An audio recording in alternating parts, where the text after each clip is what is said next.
(1987년 6월 9일) 연세대학교 직선제 개헌을 위한 국민대회 출정식. 시위대 맨 앞에 이한열이 있었다.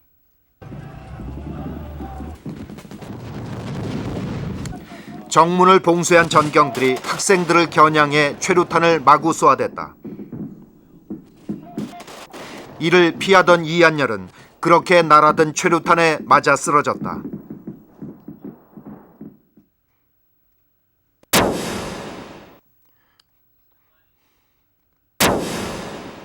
이 한 장의 사진이 가져온 충격과 분노는 6월 시민항쟁으로 불타올랐다. 그리고 그의 죽음은 어머니의 삶까지 바꿔놓았다.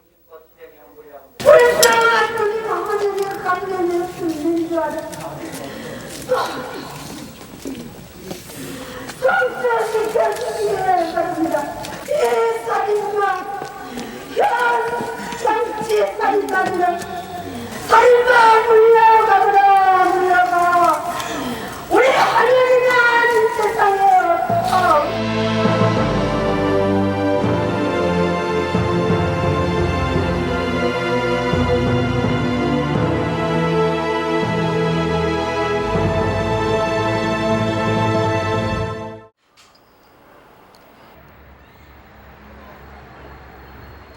광주 지산동 배은심의 집. 5남매를 키워낸 그녀의 삶의 흔적이 남아있는 곳이다. 오늘도 주인은 돌아오지 않았다.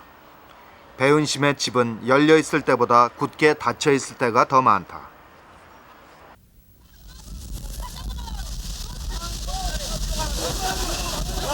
배은심은 거리로 나선 것이다. 부당한 폭력에 항거하는 자리엔 늘 그녀가 있다.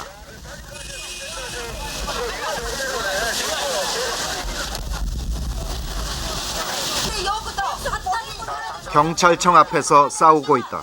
경찰은 불법 행위를 하고 있습니다. 지금 경찰청장을 만나려다 가로막힌 것이다. 니들이 이래서 우리 자식들이 다 죽었어.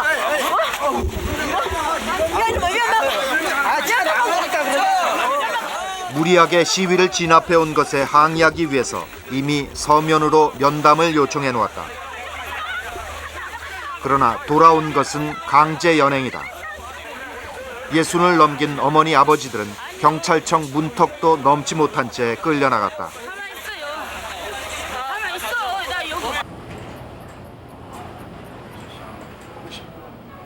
결코 평범하지 않은 어머니 아버지들. 동대문 막다른 골목에 자리 잡은 한울 삶은 그들의 보금자리이다.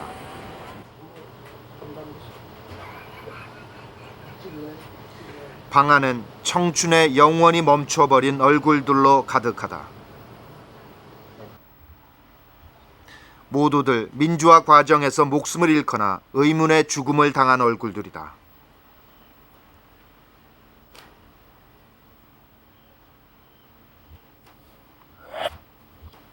은폐 조작이 그때 또 발표가 되는 거죠. 도저히 받아들일 수 없었던 아들의 죽음. 내가 잘 모르겠어요. 그 죽음은 평범했던 부모의 인생을 바꿔놓았다.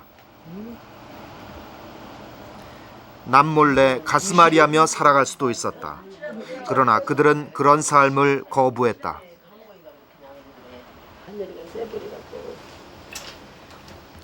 살아있는 아들을 대하듯 매일같이 사진을 만나는 어머니. 우리 하늘이가 엄마를 빠지게 쳐다보여.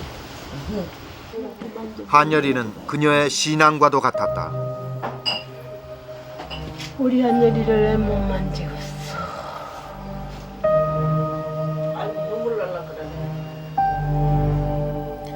그동안 그녀는 아들 앞에 부끄럽지 않은 어머니로 서기 위해 노력해 오고 있는 것은 아닐까.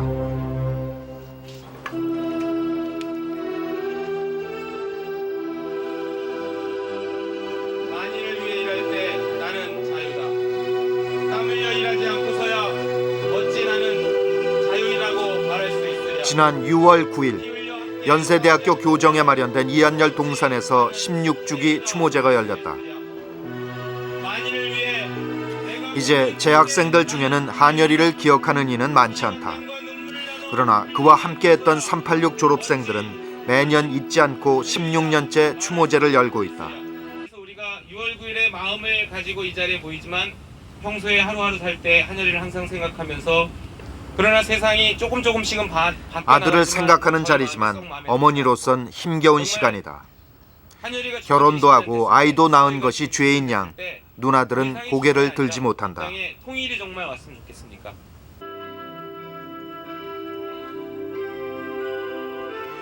매년 이날이면 어김없이 마주하게 되는 16년 전 그 순간.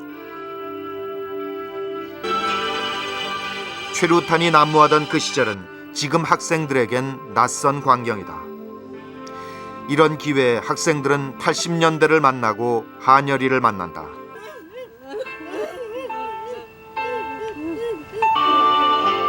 하지만 어머니는 지금도 똑바로 바라보지 못한다.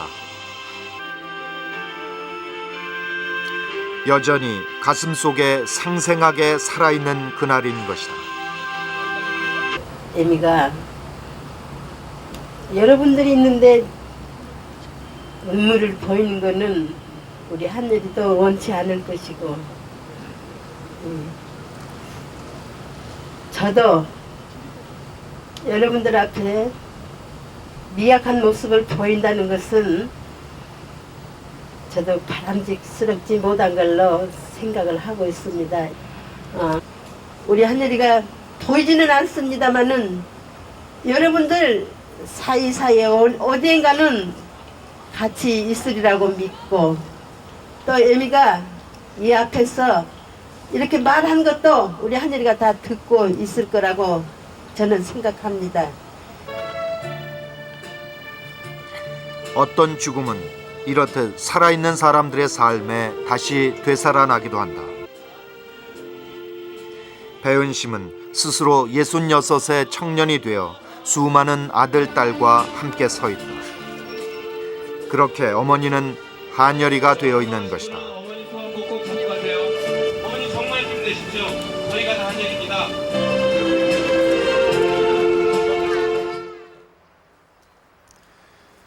우리가 요즘 보게 되는 배은심은 결코 평범한 어머니가 아닙니다.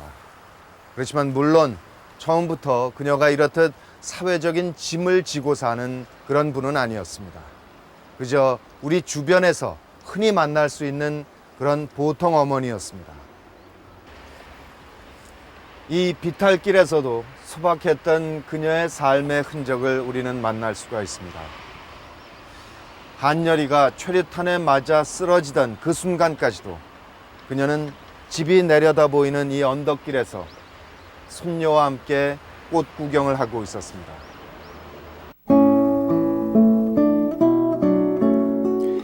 빛 고운 꽃밭을 찾아다니며 외손녀의 사진을 찍어주며 시간 가는 줄 모르던 감수성 풍부한 할머니였습니다.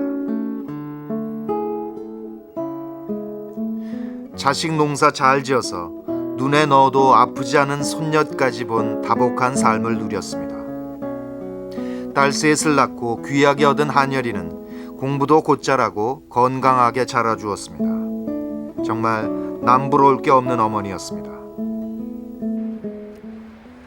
그러나 그녀의 소박한 행복이 기억 저편으로 밀려간 것은 바로 이 자리에서 손녀의 사진을 찍어주고 집에 돌아간 그날 저녁이었습니다. 광주로 전화가 걸려온 것은 저녁 6시. 한여리가 입원했다는 소식이었다.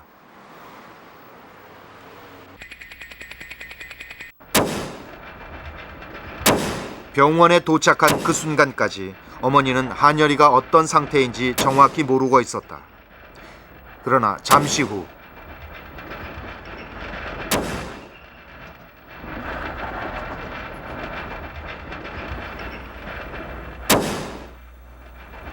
중환자실이란 글자를 본 어머니는 그 자리에서 정신을 놓치고 말았다.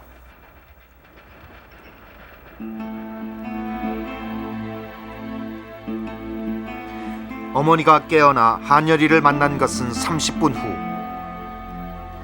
잔병 치레 한 번 없이 건강했던 아들은 산소호흡기로 생명을 유지하고 있었다.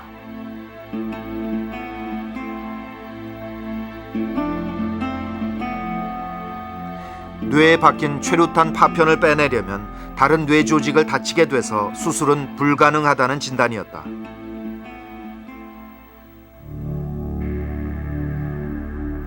한여리의 왼쪽 귀를 향해 직격으로 날아든 최루탄이 뇌 조직에 치명상을 입힌 것이다.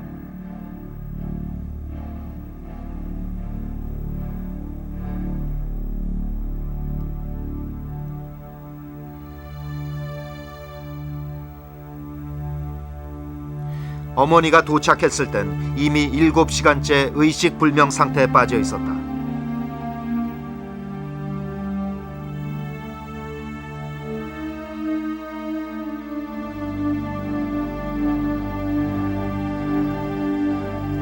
어머니의 통곡에 병원 복도는 순식간에 오열의 바다가 되었다. 그리고 그 시간 이후 어머니는 실어증에 걸린 듯 말을 잃었다. 아들이 누워있는 중환자실 앞에서 그녀의 가슴은 숯검댕이가 되었다.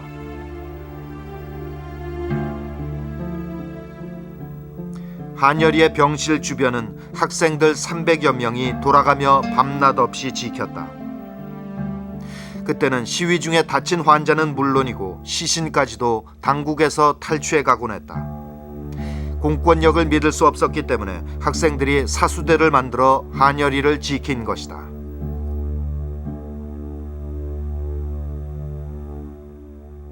그날 저녁에 이제 얘기가 돌면서 그때 이제 그 전경들이 그는 그 이쪽에 와서 그걸 갖다가 다친 학생을 갖다가 이렇게 빼내가지 않겠느냐 이런 우려들이 이제 돌기 시작했습니다. 그래서 저희들이 이제 그 자구책으로 어떤 그 단과대별로 이제 조직을 짜가지고 경비를 쓰게 됐었는데 그때 이제 제가 그쪽 그 바로 병실 앞에 거기서 이제 경비를 저희 단과대가 맡게 된다고 그래가지고 그때 이제 참여를 하게 됐습니다. 공권력에 대한 불신은 그해 1월 박종철 군 고문치사 사건으로 폭발적으로 터져나왔다.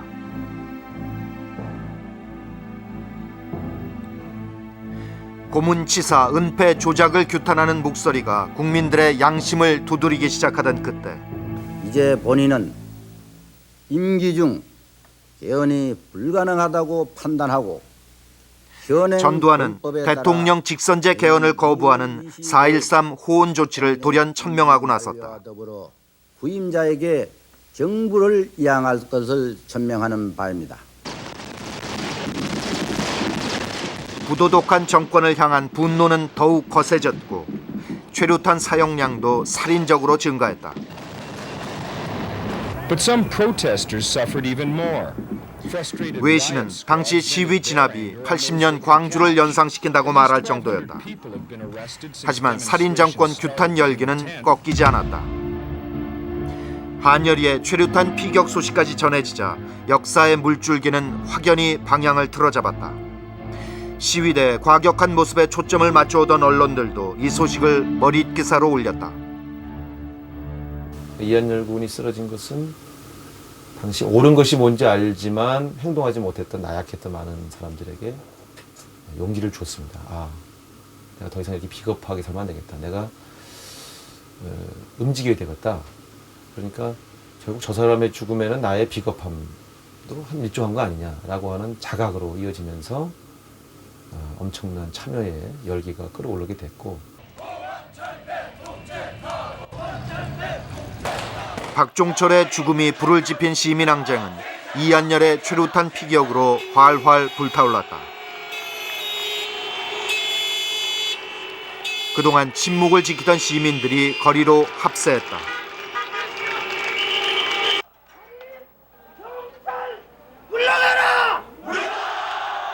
그동안 입에 올리기 두려웠던 구호가 거침없이 터져나왔다. 대통령 직선제를 거부하던 전두환 정권에 맞서 시민들이 새로운 항쟁의 역사를 만들어갔다.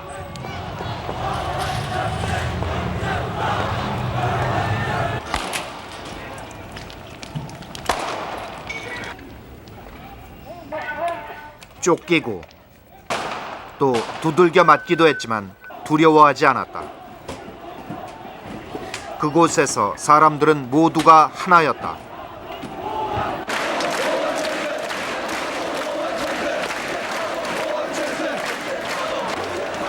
그날은 높은 빌딩의 창문도 열려 있었다. 명동 상가의 상인들도 넥타이를 맨 회사원들도 한마음 한뜻으로 호언철폐 독재 타도를 외쳤다. 한여리가 혼수 상태에 빠진 지 22일째 되던 날, 대통령 직선제 개헌을 약속하는 6.29 선언이 발표됐다. 12.12와 5.17 쿠데타로 탄생한 전두환 정권은 그렇게 막을 내렸다.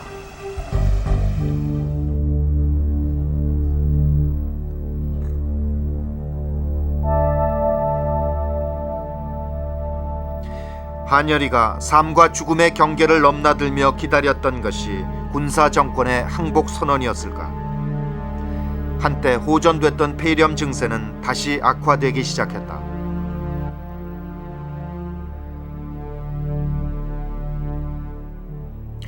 (7월 5일) 새벽 2시 5분 혼수 상태 27일 만에 한여리는 숨을 거두었다. 국민운동본부 성인 집행위원장이며 연세 동물신 오춘임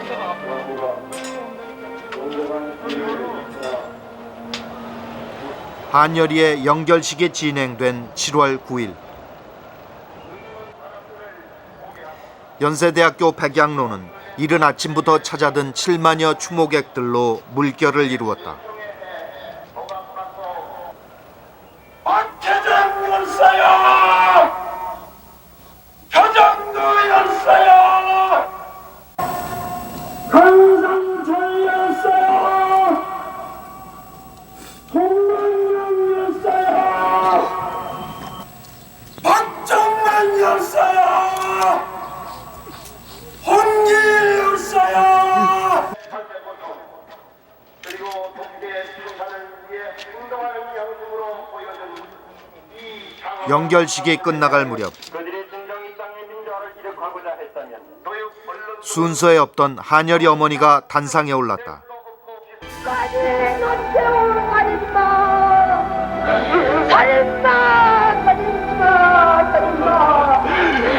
살인마나 끌려가라! 살인마나 끌려가!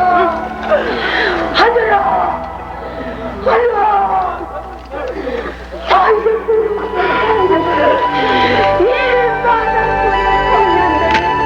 내가 그녀의 생하는 풀어줄게. 안돼만 엄마가 풀렸다.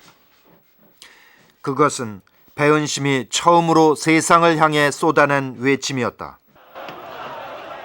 한여리는 죽음이 되어 민주의 씨앗이 되어 그렇게 교정을 떠나갔다. 김대중과 김영삼도 그 뒤를 따랐다. 한 길을 가는 것처럼 보였다. 한여리가 최루탄에 쓰러지고 이날까지 한 달에 걸친 이 기간은 배은심에게 생애 가장 긴 시간이었다.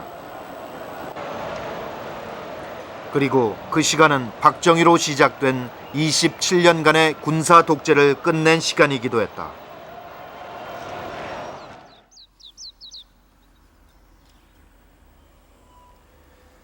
이곳 광주 망월동 9518 묘역에 이한열 군이 잠들어 있습니다. 그를 이곳으로 떠나보내던 영결식장에서 우리가 들었던 어머니의 절규는 어머니의 앞으로의 삶이 참으로 험난하고 고통스러울 것이라는 것을 미리 알려주는 듯 했습니다. 여기 묘비에 이한열 군이 직접 쓴 시가 새겨져 있습니다. 이 시에서도 우리는 이를 느낄 수가 있습니다. 그대 왜 가는가? 어딜 가는가? 그대 등 뒤에 내려 깔린 쇠사슬을 마저 손에 들고 어딜 가는가? 이끌려 먼저 간 그대 뒤를 따라서 4천만 형제가 함께 가야 하는가? 아니다. 억압의 사슬은 두 손으로 뿌리치고 짐승의 철퇴는 두 발로 차버리자. 그대 끌려간 그 자리 위에 민중의 웃음을 드리우자.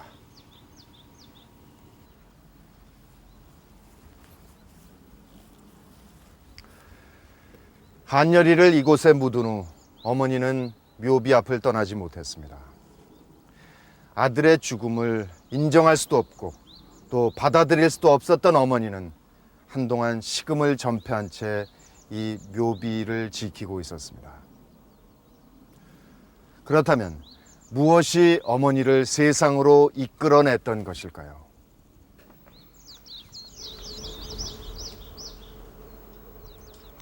한여리가 이곳에 묻히던 87년 7월 9일, 어머니는 아들의 마지막 길을 지켜보지 못했다. 광주 시민들은 한여리를 일반 묘역이 아닌 5.18 묘역에 안장하길 원했다. 그 와중에 어머니는 또 한 번 실신하고 말았다. 우리는 일반 묘자도 가짜예요.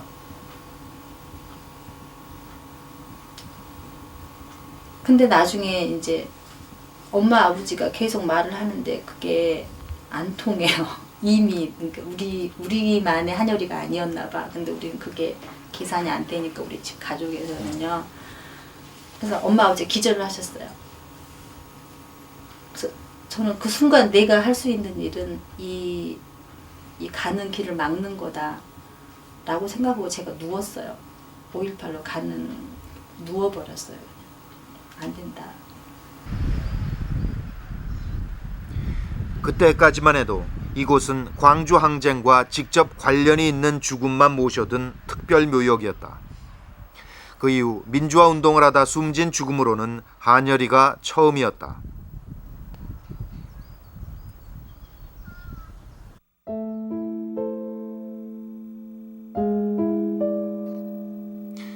부모는 앞서간 자식은 자신의 가슴에 묻는다고 했다.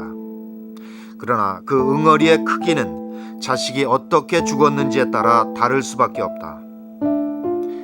한여리를 이곳에 묻은 후 어머니는 3살 박이 손녀를 데리고 매일 한여리를 찾았다.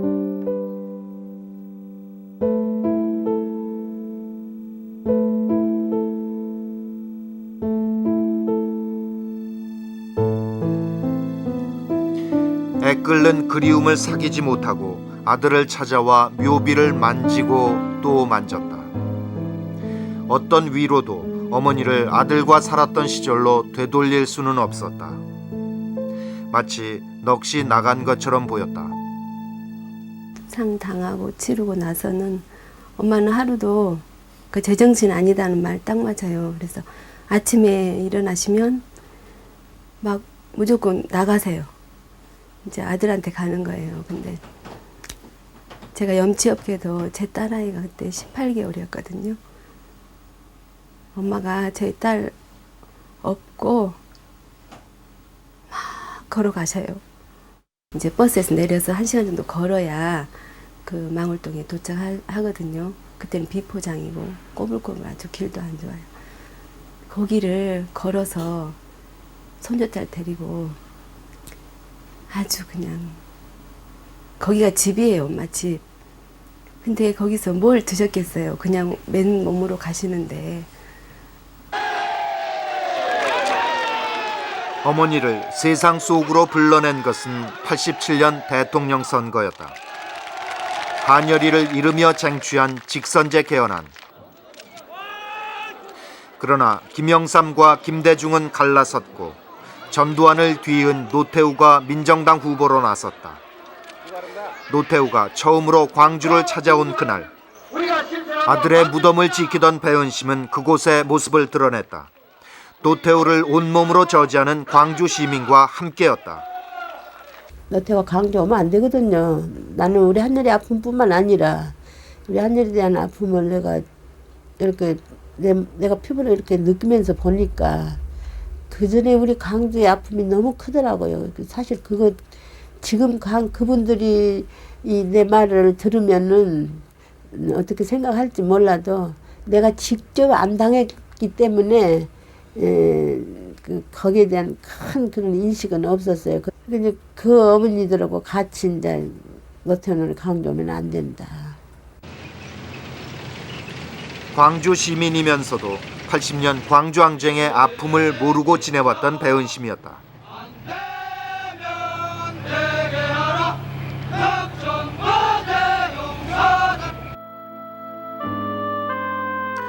그때까지만 해도 그녀에겐 가정이 전부였고 자식이 전부였다. 한여리가 광주항쟁에서 빗겨나 무풍지대에 서 있었던 자신을 얼마나 자책했는지 배은심은 아들이 남기고 간 글을 보고서야 뒤늦게 깨달았다.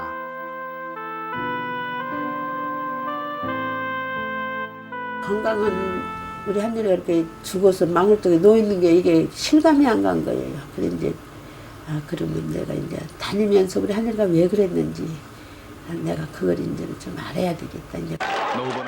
오전 10시 25분쯤 당사에서 13대 대통령 선거는 야권 후보의 단일화 실패로 노태우가 당선됐다. 함께했습니다.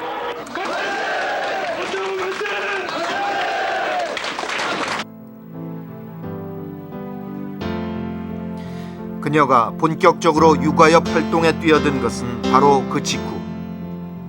더 이상 아들의 무덤 앞에서 가슴앓이만 하고 있을 수는 없었던 것이다. 아들의 죽음에 붙잡혀 있던 그녀의 시야는 이제 아들을 넘어 사회로 점차 넓혀져 갔다.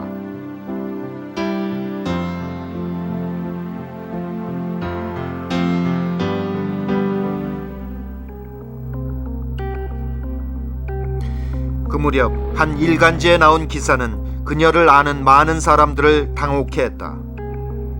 최루탄 제조회사 사장과 이연열의 어머니가 화해했다는 내용이었다. 하지만 이 기사를 보고 정작 더 놀라고 분노한 것은 배은심이었다.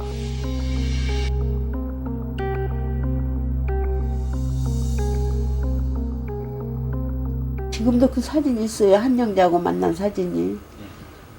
이게 이제 원탁에서 만나고 이제 나온 뒤 체류탄 만나면 죽여버린다고 했거든요. 그때 만약에 너 이제 앞으로 체류탄 만나면 너는 죽여버린다. 이제 이렇게 막 나 그때는 제가 아무것도 안 보이니까 그냥 뭐 무식하고 뭐 유식하고 이런 것 없이 그 체류탄을 우리 한여리가 아파서 그 가는 걸 생각하면 뭐 그 자리에서 죽여버리고도 싶은 거예요. 그렇지만은 그건 아니고. 그래 이제 나온 뒤 이야기를 하고 나온 뒤 이게 먼저 나가 있더라고요. 현관에를 먼저 나와서 한쪽에 섰는 거예요. 이제 내가 이제 나가려고 하니까 한쪽에 섰다 내가 나가니까 내 손을 확 이렇게 붙들으면서 막 죄송하다고 그랬단 말이에요. 그랬는데 그것을 조선일보 그 기자가 오버를 했어요. 지금도 내가 그 여자를 보면은 지금도 예쁜 소리를 안 할 텐데 내가 그 당시에 그 여자를 만나서 화해를 어떻게 합니까? 화해할 수가 없죠. 배은심은 항의 시위에 들어갔다. 육아협 회원들과 이틀에 걸친 농성 끝에 정정 기사를 받아냈다. 그것은 억울하게 죽어간 아들의 명예를 지키는 일이기도 했다.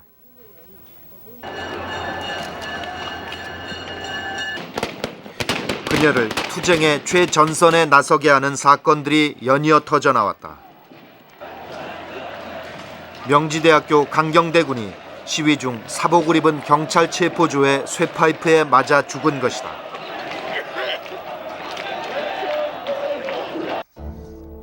뒤이어 4월 29일에는 전남대 박승희 양, 5월 1일에는 안동대 김영균 군, 5월 3일에는 경원대 천세용 군, 5월 8일에는 전민련 사회부장 김기설 씨가 민주화를 요구하며 분신으로 맞섰다. 연이은 분신으로 투쟁 열기가 높아지자 노태우 정권은 돌파구가 필요했다. 그때 탄생한 것이 김기설 유서 대필 조작 사건이다. 김 씨가 남긴 유서를 다른 사람이 대신 써주었다는 주장이었다. 배우로 지목된 강기훈 씨는 꼬박 3년을 감옥에서 보냈다. 하지만 지금까지도 이 사건은 검찰과 법원 그리고 국립과학수사연구소가 언론의 도움을 받아 어거지로 만들어낸 것으로 의심받고 있다. 정권이 의문을 제기하고 언론이 맞장구 쳐서 결국 정권의 의도대로 민주화 세력은 정치적 목적을 위해 인간의 생명까지도 이용하는 부도덕한 세력으로 매도당했다. 그동안 이뤄낸 민주화는 후퇴하는 것처럼 보였다. 배은심은 더 많은 죽음을 막기 위해서 거짓과 폭력으로 얼룩진 거대한 벽과 싸워나갔다. 어머니도 그때는 안 된다는 거예요. 더 이상 이렇게 죽으면 안 된다. 그러니까 그러다가 2명, 3명, 4명 막 이렇게 늘어나니까 이제부터는 죽지 마라. 내가 대신 죽을 테니까 죽지 마라. 이러면서 투쟁에 제일 앞장서시더라고요. 제일 앞중. 그러니까 내가 싸울 테니 니들은 좀 이러지 말라고. 마이크 잡으면 울면서 그렇게 호소하셨죠. 그 당시. 학생들이 그것 때문에 또 울고. 그러니까 뭐 아주 그때는 어머니가 거의 혼이 나가신 것 같은데. 어떤 순간에도 어머니의 논리는 명료하다. 부당한 폭력, 억울한 죽음을 막기 위해서라면 어디든지 찾아다녔다. 자식을 잃은 그들에게 두려움은 없었다. 검찰청으로, 법원으로, 화장터로 끊임없이 쫓아다니며 배은심은 행동하는 어머니로서 살아나간다.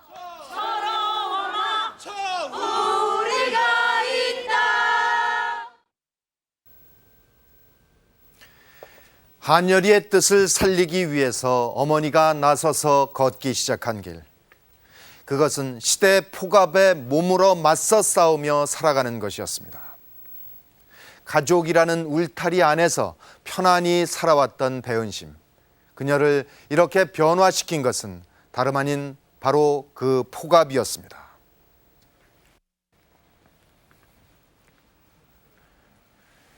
한여리를 죽인 것은 바로 이 SY-44 최루탄입니다. 보통 사람의 보통 시대를 얘기했던 노태우 정권이 국민에게 쏴댄 최루탄은 한 해 평균 30만 발이 넘었습니다. 어쩌면 어머니는 처음엔 최루탄이 없어지는 평화를 마음속에 그렸는지도 모르겠습니다. 정부가 최루탄 사용을 중단한 것은 지난 98년이었습니다. 하지만 어머니는 그때도 가족들 곁으로 돌아가지 못하고 여전히 거리로 나설 수밖에 없었습니다.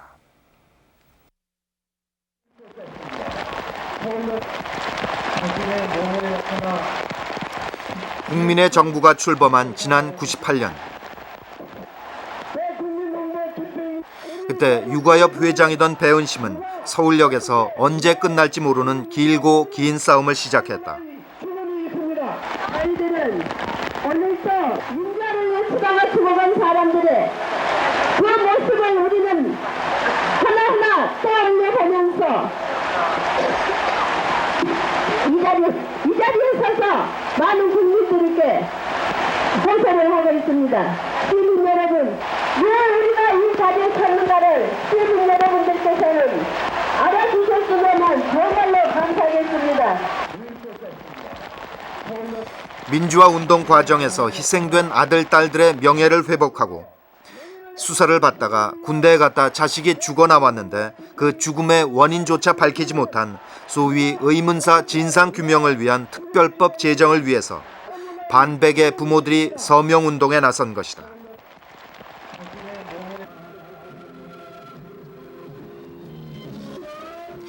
6개월간 받은 서명을 정부에 전달한 그녀는 특별법 제정을 정치권에 촉구하기 위해서 국회의사당이 있는 여의도로 옮겨왔다.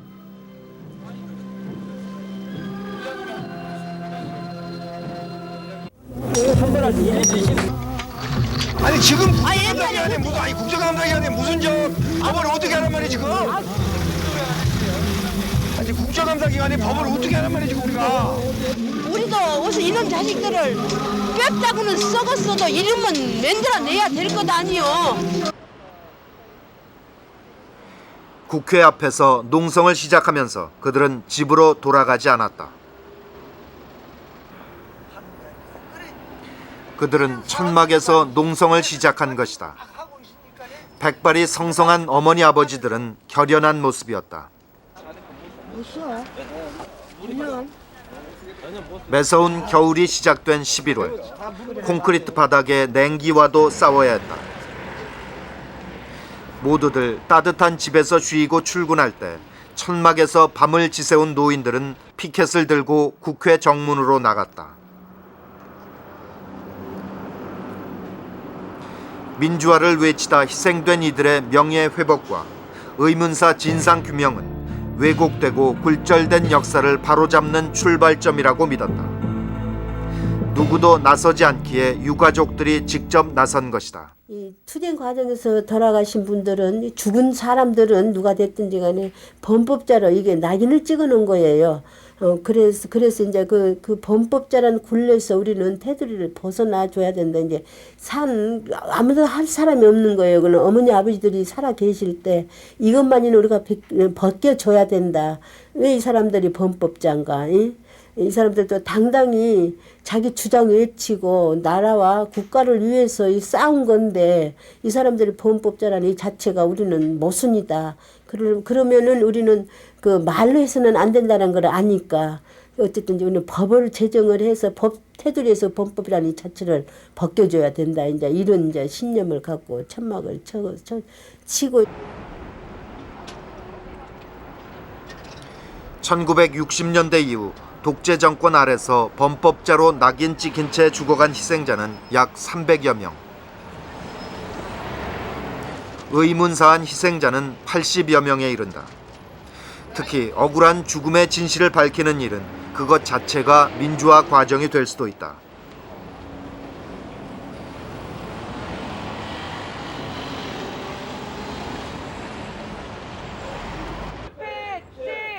대부분 60, 70대 노인들인 그들로서는 목숨을 건 투쟁이었다.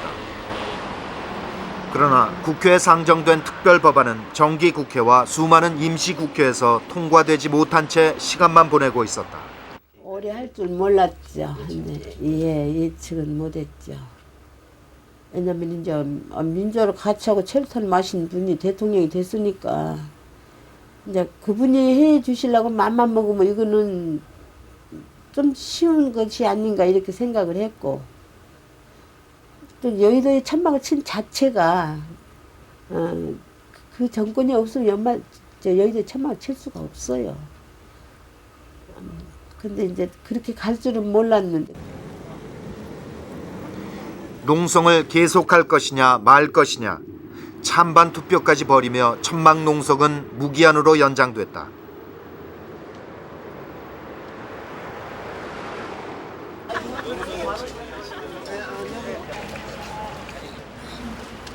천막 농성을 시작하고 1년이 흘렀다.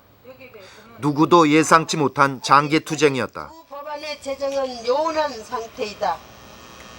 정부 여당은 그동안 수많은 말로써 시간을 보내고 있고, 야당이라는 한나라당은 민주화운동 자체를 인정하지 않는 모습을 보이며 법안의 제정에 대해 반대하고 있다. 목숨보다 더 소중한 가치가 있다고 믿었기에 그 희생자가 되었던 아들, 딸들. 그러나 이들을 위한 특별법 제정은 여야의 정쟁으로 통과되지 못한 채 뒷전에 놓여 있었다. 역사의 희생자들을 정당하게 평가하기 시작할 때 역사는 바로 쓰여질 수 있는 것이다. 그들은 온몸으로 그것을 주장해 나갔다.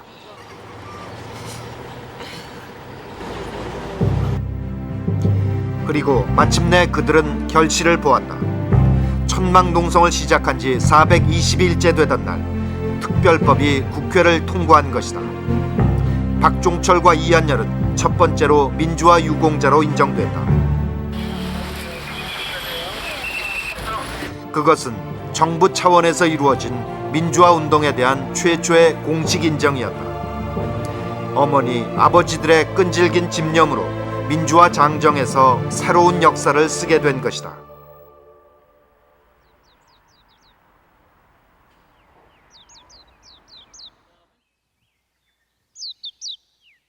광주 지산동에 있는 그녀의 집은 그렇지만 여전히 텅 비어 있습니다. 주인 없는 이 집을 지켜주고 있는 것은 마당에서 사계절 변함없이 피고 지는 나무와 꽃들 뿐입니다. 그렇다면 이 집주인인 배은심은 언제쯤 제자리로 돌아올 수 있는 것일까요?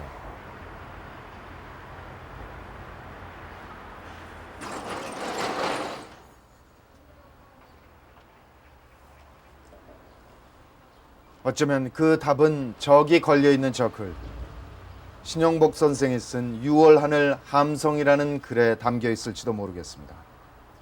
6월 하늘 함성, 저 6글자 속에는 부정과 억압을 뚫고 마침내 이루어낸 온 국민의 함성, 무엇보다도 승리했다는 소중한 경험이 담겨 있습니다. 그렇지만 그때 그 일에 마음을 같이 했던 사람들조차도 지금은 그때 일을 거의 잊고 사는 경우가 많습니다. 그녀의 집안 곳곳엔 그날의 함성과 한여리가 남아 있습니다.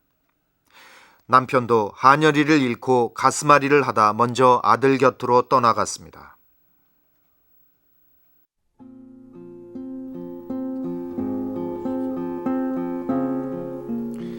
배은심은 육아협 활동을 하느라 남편 간병 한 번 제대로 못해준 한을 가지고 있습니다.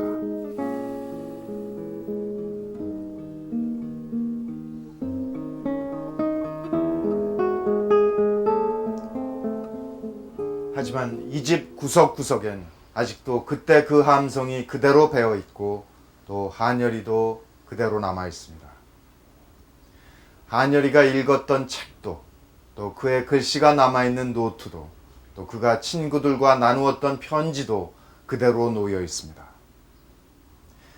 그렇다면 배은심은 왜 이날까지도 6월 하늘 함성을 집안 가득 그대로 남겨두고 있는 것일까요?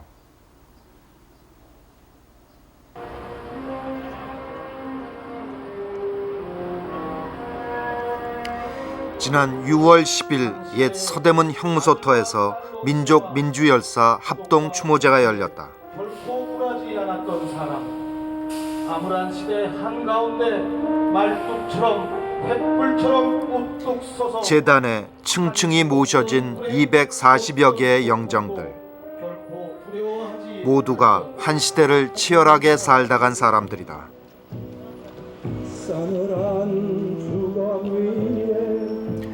그 앞에 소복 차림의 배은심이 있다.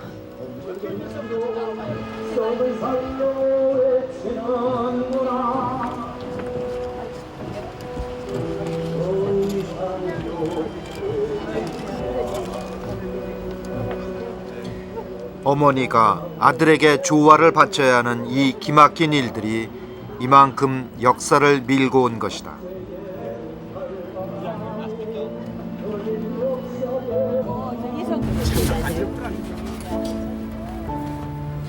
16년의 세월이 흘렀지만 아들은 여전히 21살의 청년이다.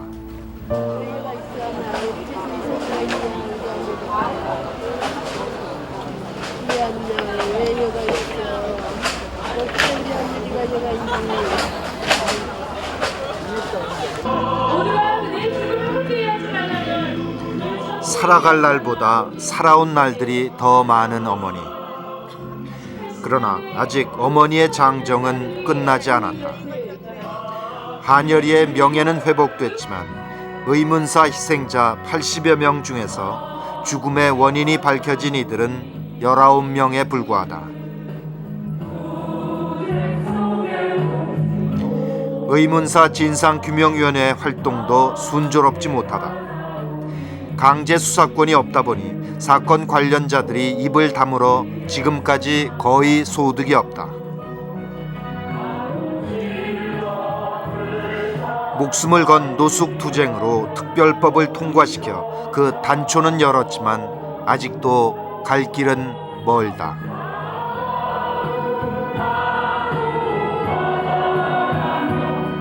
그동안 함께했던 육아협 어른들도 한 분, 두 분 세상을 떠나가고 있다. 남은 일은 많고 모두들 마음만 바쁘다.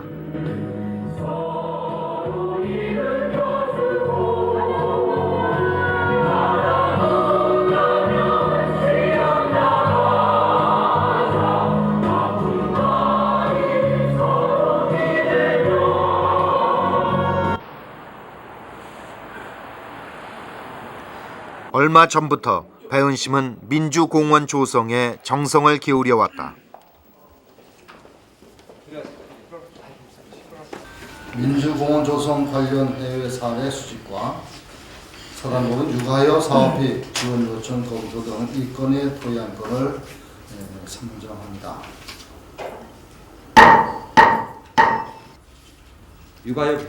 그동안 민주화 과정에서 희생된 분들을 한 곳에 모실 민주공원을 만드는 일이다.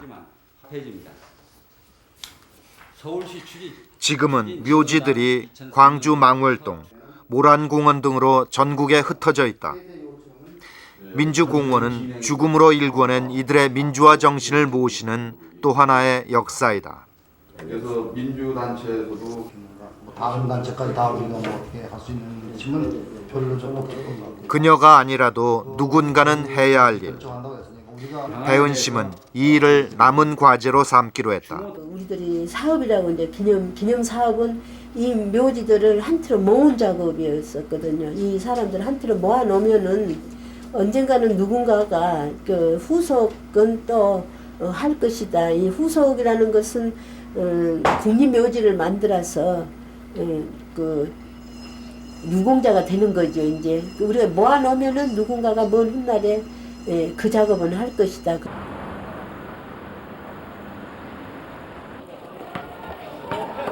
하루가 다르게 바뀌어가는 세상. 학생들의 생각은 80년대와는 다르다.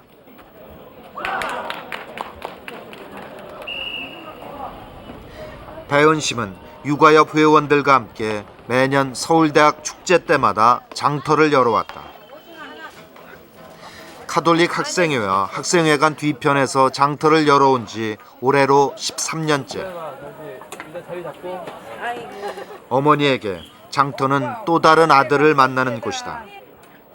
그러나 학생들에게는 축제의 한 부분일 뿐이다. 학생들에게 생각이 많이 옛날보다 좀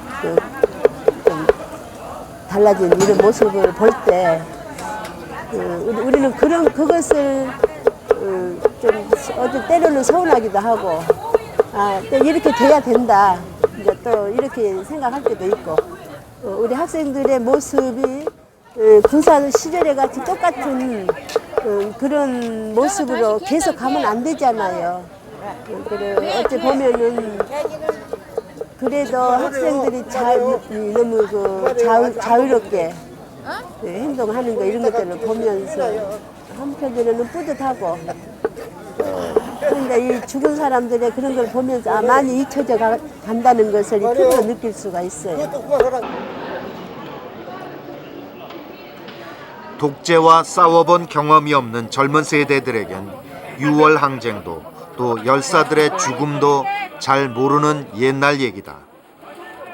매년 봄, 가을 두 차례씩 장터를 열면서 그 변화를 어머니는 실감하고 있다. 그래도 졸업생들 중에는 어머니를 잊지 않고 찾아오는 학생들도 덜어는 있다. 그분의 그 자녀분들은 그렇게 일종의 용기를 가지고 자기 소신껏 한 건데 저만 해도 그런 게 없었거든요. 저나 뭐 저 친구들이나. 그래서 우리가 할 그런 어려움들을 그분들이 대신 해줬기 때문에 많이 세상이 좀 좋아졌고 그래서 감사한 생각도 들고 죄송스러운 생각도 들고 그렇습니다. 젊음의 거리 신촌. 한여리가 치열하게 고민하고 행동했던 그곳에 그를 기념하는 작은 기념관이 있다.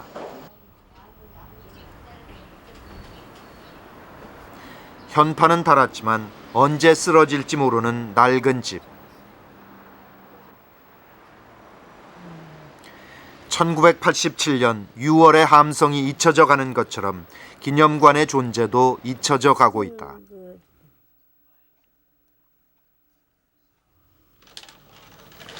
한여리의 흔적을 알려주는 것은 2평 남짓한 이 공간.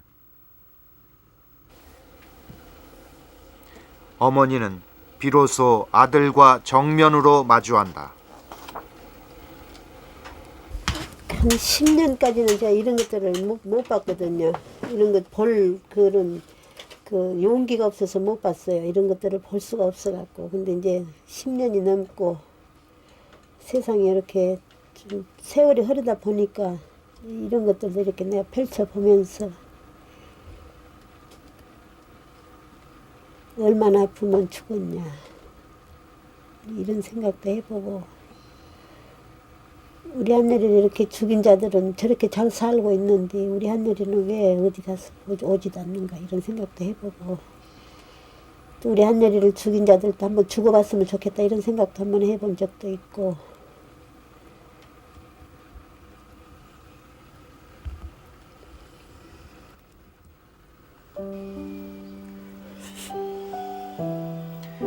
한여리는 어머니가 낳았지만 어머니는 그 아들에게서 새로운 삶을 알았고 이제 그 아들처럼 살아가고 있는 것이다.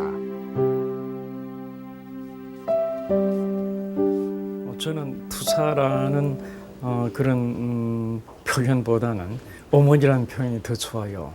왜냐하면 고리끼의 아주 명작인 어머니라는 소설을 기억할 수 있을 뿐만 아니라 그 소설이 명작인 것도 바벨이라는 그런 전투적인 실천가를 중심에 두지 않고 어머니를 중심에 뒀기 때문에 더 빛나지 않았나 생각이 되고요.